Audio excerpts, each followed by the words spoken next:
پچھلے دنوں بھی اپنے ویلاگز میں مسلسل بتایا کہ کیونکہ چیف جسٹس قاضی فائز عیسیٰ کی ایکسٹینشن مطلوب ہے، لہٰذا قومی اسمبلی میں نون لیگ اور پیپلز پارٹی کی 2/3 اکثریت سے ہی آئین میں ترمیم کر کے چیف جسٹس قاضی فائز عیسیٰ کی ایکسٹینشن ہو سکتی ہے۔ لیکن عمران خان اس ایکسٹینشن کی راہ میں اب بہت بڑی رکاوٹ ہے، کیونکہ یہ معاملہ اب سپریم کورٹ آف پاکستان میں چلا گیا ہے۔ پشاور ہائی کورٹ نے تحریک انصاف کو ان کی مخصوص نشستیں نہیں دی، کیونکہ کہا گیا کہ سنی اتحاد کونسل کی قومی اسمبلی میں پریزنس نہیں ہے، لہٰذا تحریک انصاف کو یہ مخصوص نشستیں نہیں مل سکتی۔ پھر یہ جواز ڈالا گیا کہ کیونکہ سنی اتحاد کونسل نے پہلے 72 گھنٹوں کے اندر، یعنی جب انتخابات ہوئے 8 فروری والے دن، پہلے 72 گھنٹوں کے اندر جو ہے وہ تمام تر اپنے نام جمع نہیں کروائے تھے مخصوص نشستوں کے، لہٰذا اس بنا پر بھی تحریک انصاف کو یا سنی اتحاد کونسل کو مخصوص نشستیں نہیں مل سکتی۔ میں نے آپ کو اس کے حوالے سے تفصیلاً آگاہ کیا تھا کہ 8 فروری کو انتخابات ہوتے ہیں، آج دن تک یعنی 18 مارچ ہے، تقریباً 1 ماہ 10 دن گزر گئے ہیں، ابھی تک کون سے انتخابی نتائج مکمل آ گئے ہیں؟ ابھی کئی حلقوں کے فارم 45 اپلوڈ نہیں ہوئے۔ اب سے 10 دن پہلے الیکشن کمیشن آف پاکستان نے فارم 45 اپلوڈ کیے تھے اور وہ بھی کچھ ہی دیر بعد انہوں نے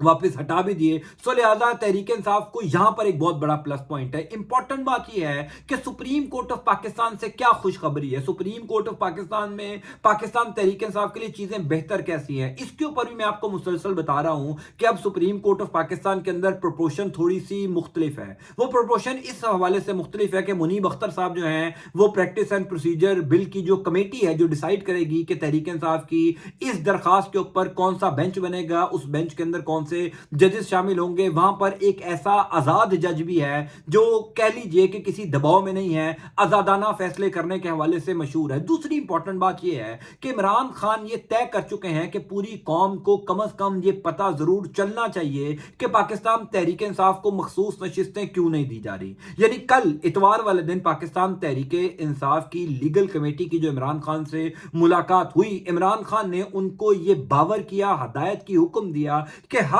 صورت میں آج پیر والے دن سپریم کورٹ آف پاکستان میں یہ مخصوص نشستیں واپس لینے کے حوالے سے درخواست لازمی جمع ہو۔ اس کے اوپر کئی لیگل ٹیم کے ممبران کی ریزرویشنز تھی کہ جناب سپریم کورٹ سے ہمیں ریلیف نہیں ملنا، ہمیں سپریم کورٹ آف پاکستان میں نہیں جانا چاہیے، ہمیں ایک نیا عدالتی محاذ نہیں شروع کرنا چاہیے، ہمیں ایک نئی عدالتی جنگ شروع نہیں کرنی چاہیے۔ اب جس پر عمران خان نے جواب دیا کہ جب انتخابی نشان بلے کا معاملہ تھا، جب پاکستان تحریک انصاف کے الیکشن سمبل کا معاملہ تھا، تو وہ معاملہ بھی پشاور ہائی کورٹ نے جو ہے وہ ہمیں دے دیا تھا بلہ، لیکن سپریم کورٹ آف پاکستان نے بلہ نہیں دیا تھا۔ اس کے باوجود پوری قوم کو جب سپریم کورٹ آف پاکستان میں تقریباً 72 گھنٹے تک لائیو ٹرانسمیشن چلتی رہی، لائیو پوری دنیا میں دیکھا جاتا رہا کہ چیف جسٹس قاضی فائز عیسیٰ اور ان کے ساتھی 2 ججز یعنی جسٹس مسرت حلالی صاحبہ، جسٹس محمد علی مظہر صاحب، یہ تینوں ججز جس قسم کے سوالات کر رہے تھے پاکستان تحریک انصاف کے وکلا سے، جس قسم کے ریمارکس دے رہے تھے اس کیس کے اندر، پوری دنیا میں پتہ چل رہا تھا کہ سپریم کورٹ آف پاکستان کے یہ تینوں ججز آزاد نہیں ہیں، سپریم کورٹ آف پاکستان کے یہ تینوں ججز انصاف پر مبنی فیصلہ نہیں کر رہے، اور اس فیصلے کے بعد جس قسم کا رد عمل آیا وہ سب نے دیکھ لیا۔ عمران خان نے اپنی لیگل ٹیم کو کہا کہ میں یہی چاہتا ہوں، بے شک ہمیں مخصوص نشستیں نہ دی جائیں، بے شک ہمارے سے مخصوص نشستیں بھی چھین لی جائیں، لیکن کم از کم میری قوم کو یہ پتہ ضرور چلنا چاہیے کہ سپریم کورٹ آف پاکستان جو پاکستان کی سب سے بڑی عدالت ہے، پاکستان کی سب سے بڑی کورٹ ہے، پاکستان کے سب سے بڑے ججز وہاں پر بیٹھتے ہیں، وہ آزاد نہیں ہیں، وہ انصاف پر مبنی فیصلے نہیں کر رہے۔ جب یہ پورا کیس وہاں پر لگے گا، سماعت شروع ہوگی، ٹی وی تمام تر سماعت کو براہ راست نشر کرے گا، تو کم از کم پوری قوم کو بلکہ پوری دنیا میں بیٹھنے والے پاکستانیوں کو، عالمی اداروں کو یہ ضرور پتا چلے گا کہ پاکستان کے ججز آزاد کتنے ہیں، پاکستان کی عدلیہ کتنی آزاد ہے، پاکستان کی عدلیہ ایک سیاسی جماعت کے خلاف کتنا بغض دل میں رکھتی ہے۔ عمران خان نے اسی وجہ سے اپنی قانونی ٹیم کو یہ ہدایت کی کہ فوری طور پر سپریم کورٹ آف پاکستان میں بغیر ڈیلے، بغیر تاخیر کیے فوری طور پر درخواست دائر کی جائے مخصوص نشستیں واپس لینے کے لیے۔ میری اطلاع کے مطابق وہ درخواست تیار ہو چکی ہے، کیونکہ وہ وہ درخواست ایک تگڑی درخواست تیار کی جا رہی تھی. تحریک انصاف کی قانونی ٹیم بھی بار بار ہمیں یہ بتا رہی تھی کہ اس درخواست کے اندر صرف وہ درخواست لکھی نہیں جا رہی, اس کے اندر کچھ ایویڈنسز بھی ایڈ کیے جا رہے ہیں. جس طریقے سے انتخابات میں دھاندلی ہوئی, پھر ہم نے جس طریقے سے سنی اتحاد کونسل کے ساتھ ایک الائنس کیا, ان کے اندر اپنے تمام اراکین قومی اور صوبائی اسمبلی کو ضم کروایا, اور اس کے بعد جس طریقے سے الیکشن کمیشن آف پاکستان نے فارم 45 ڈیلے کیے, ہم وہ تمام تر ثبوت لے کر سپریم کورٹ آف پاکستان میں جا رہے ہیں. اب سے کچھ دیر پہلے وہ درخواست جو ہے سپریم کورٹ آف پاکستان تک تو پہنچ گئی ہے. اب شہباز شریف کی حکومت کا تو یہ پلان تھا کہ شاید عمران خان اس معاملے کو اتنا فالو نہیں کریں گے. دیکھیے آج دن تک جو کچھ پاکستان تحریک انصاف کے ساتھ انتخابات میں ہوا یا انتخابات کے بعد ہو رہا ہے, لوگ یہی کہتے ہیں کہ جناب اس سارے کا ذمہ دار چیف جسٹس قاضی فائز عیسیٰ صاحب ہیں. کیوں ہیں؟ کیونکہ انہوں نے تو تحریک انصاف سے ان کا انتخابی نشان بلہ چھینا تھا. ایک لمحے کے لیے مجھے یہ بتائیے کہ اگر سپریم کورٹ آف پاکستان نے بلے کے انتخابی نشان والا معاملہ آتا ہی نہ, اگر پشاور ہائی کورٹ ہی تحریک انصاف کی اس درخواست کو مسترد کر دیتا,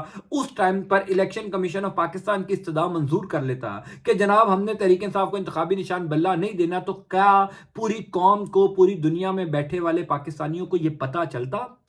کہ پاکستان کی سب سے بڑی عدالت کتنی آزاد ہے؟ کیا پوری قوم کے سامنے یوں کہہ لیجئے کہ چیف جسٹس قاضی فائز عیسیٰ صاحب ایکسپوز ہوتے؟ کیا قاضی فائز عیسیٰ صاحب کا جو ایک امیج تھا پوری قوم کے سامنے, وہ پتا چلتا کہ اصل میں وہ امیج کیا ہے؟ جس قسم کے ریمارکس, جس قسم کے سوالات, جس قسم کے کوسچنز جو ہیں وہ چیف جسٹس قاضی فائز عیسیٰ نے اس کیس میں پاکستان تحریک انصاف کے وکلا سے کیے سے نہیں پتا چلنا تھا. اسی لیے عمران خان کا وہ پلان بھی کامیاب اور اس کا عکس ہی آپ کو انتخابات والے دن نظر آیا. لوگوں کو پتا چل گیا کہ کس طریقے سے سب سے بڑی عدالت اپنے دل میں بغض رکھ کر انصاف کا قتل عام کر رہی ہے. کس طریقے سے تحریک انصاف کو جو ہے وہ ان کا انتخابی نشان نہیں دیا جا رہا. لوگوں نے اپنے ووٹ کے ذریعے بتایا کہ آپ انتخابی نشان دیں یا نہ دیں, آپ لیول پلینگ فیلڈ دیں یا نہ دیں, آپ جو مرضی کر لیں, ہم اسی جماعت کو ووٹ دیں گے جس جماعت کے خلاف پورا نظام ہوگا, جس جماعت کے خلاف پورا سسٹم ہوگا. اور حیران کن طور پر